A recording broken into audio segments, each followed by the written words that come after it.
여러분,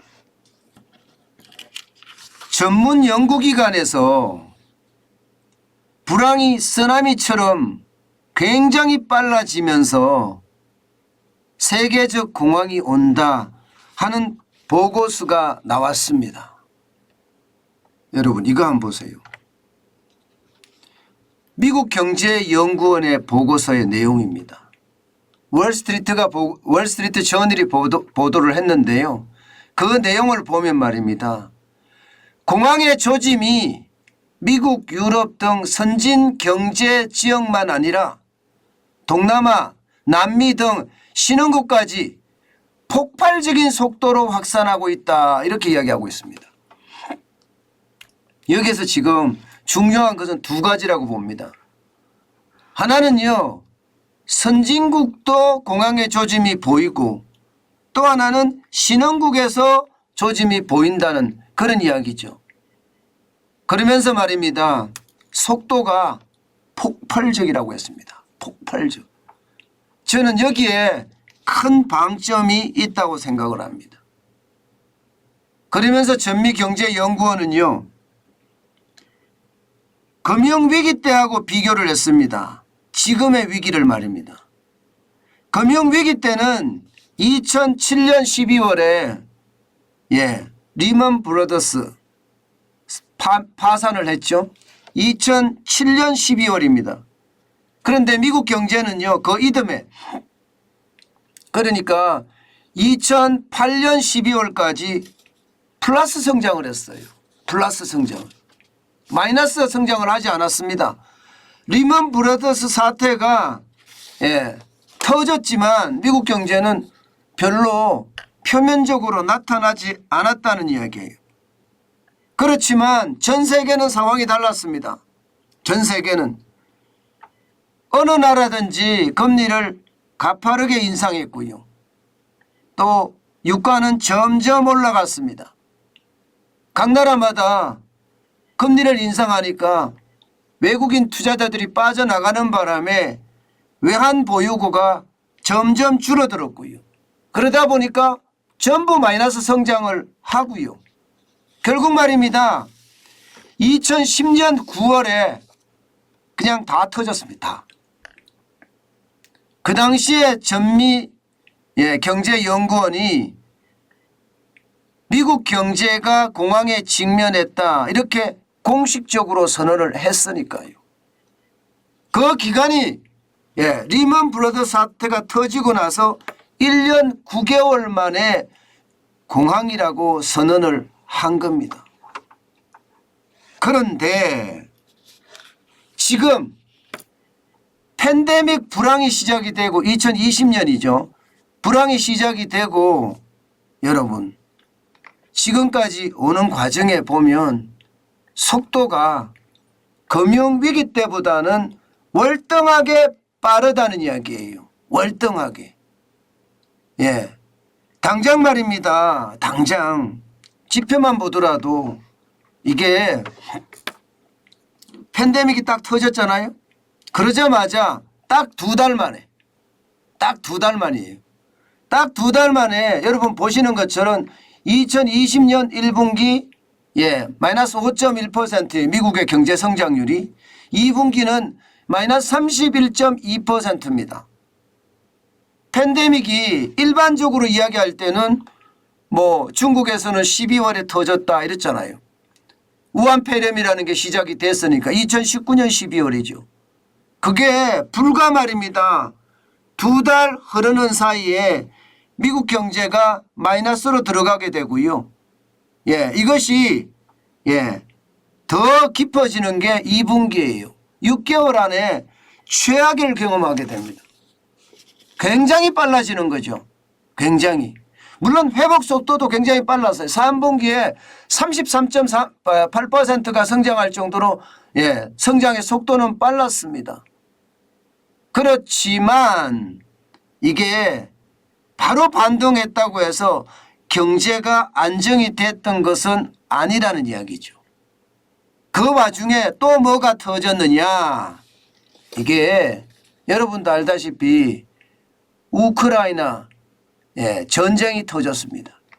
러시아가 우크라이나를 침공하는 바람에 이게 2021년 2분기 6.3% 성장을 하고 전체적으로 말입니다. 2021년이 좋다 이야기를 했는데 2022년 2월에 뻥 하고 터진 거예요.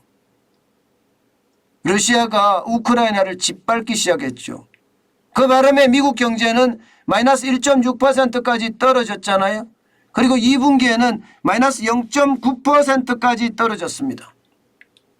그러니까 팬데믹 불황이 닥친 데다가 지금 2달 만에 미국 경제가 마이너스로 떨어졌잖아요. 그러면서 뭔가 회복의 조짐을 가지고 갔는데 다시 지금 우크라이나 전쟁이 터지는 바람에 경제가 더 나빠진다. 그러면 회복을 제대로 해보지도 못하고 지금 떨어진다는 거잖아요.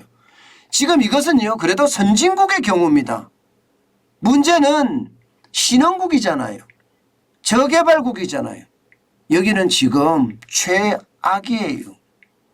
굶어 죽는 사람이 있다고 이야기할 정도로 지금 경제 자체가 무너지고 있고요. 오죽했으면 제가 제목을 불황 쓰나미라고 달았을까요? 스리랑카는 무너졌죠. 파키스탄, 방글라데시 할 것 없이 줄줄입니다. 레바논, 뭐 터키도 마찬가지죠. 남미 여러 나라들도 마찬가지고 모두가 하나같이 금리를 올릴 수밖에 없는 상황. 유가는 계속해서 올라가고 있는 상황. 외환 보유고는 점점 소진이 되고요.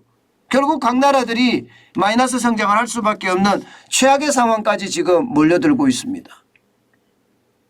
이런 상황이 결국은 말입니다. 미국 경제연구원은요. 대공황으로 발전할 거다 하고 지금 이야기하고 있는 겁니다. 그만큼 말입니다. 지금 상황이 굉장히 나쁘다는 이야기예요. 여러분 이걸 한번 보세요. 이것을 보면 지금 상황이 얼마나 나빠졌는지를 그대로 대변해 주는 그래프가 아닌가 싶습니다. 2007년까지만 하더라도요.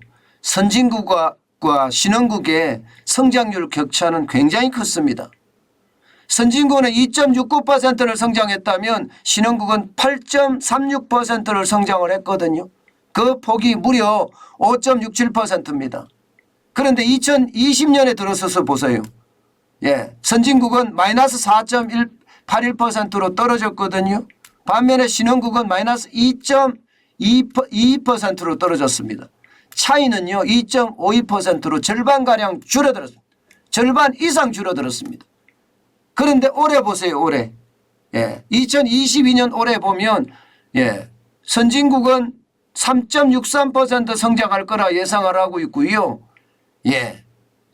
신흥국은 4.98% 성장할 거라고 예상하고 있습니다. 성장률 격차가 또 절반으로 줄어들었습니다. 1.35%로. 결국 말입니다. 이게 이렇게 되면 신흥국도 어려워지지만 선진국도 어려워지지만 신흥국이 더 빨리 어려워진다는 이야기가 됩니다.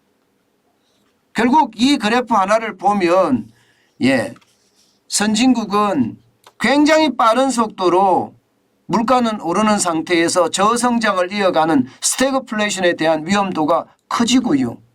신흥국은요.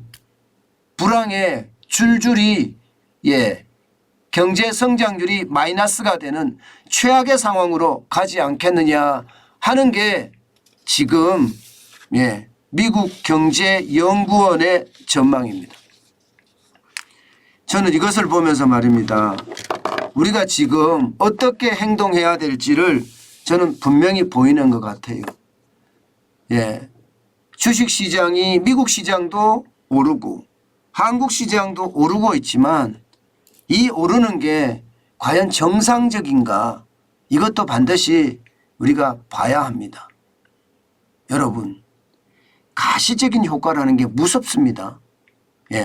리먼 브러더스 사태처럼 2007년 12월에 부도가 났는데 이게 그 다음에까지 2008년 12월까지 그 모습이 제대로 보이지 않았다는 사실입니다.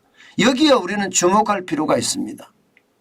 결국 그 사이에 신흥국들이나 다른 선진국들도 결국 금리를 올려가면서 유가가 올라가니까 물가를 잡아가면서 그러면서 외환보유고는 소진되고 결국 경제 성장률의 어떤 힘이 쭉 빠져서는요. 결국 2010년 9월에 뻥 하고 터졌다는 이야기잖아요. 지금이 딱 그 짝입니다. 지금 여러분도 아시겠지만 금리 인상은 전 세계적으로 다 이루어지고 있어요. 특히 신흥국의 금리는 선진국의 금리보다 더 빨리 올리고 있습니다.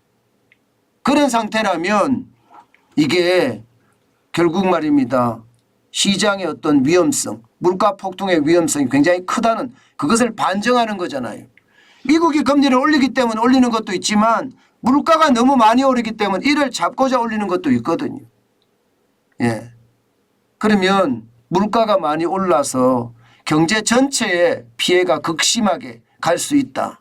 이것은 결국 신흥국이나 개도국이나 저개발국 입장에서는요. 국가 부도로 이어지는 최악의 상황. 이게 깊어지면 공황이 온다는 거예요. 지금은 그냥 세계적 공황 온다 이렇게 이야기하지만 여러분 이 세계적 공황이 대공황으로 바뀔지도 모른다는 그런 공포가 솔직히 있습니다. 그만큼 말입니다. 전체 경제에는요. 그 어느 때보다도 이게 급락의 위험, 위기의 위험이 강하다는 사실입니다. 우리는 여기에 늘 주목하면서 대비하는 자세 꼭 필요하다고 봅니다.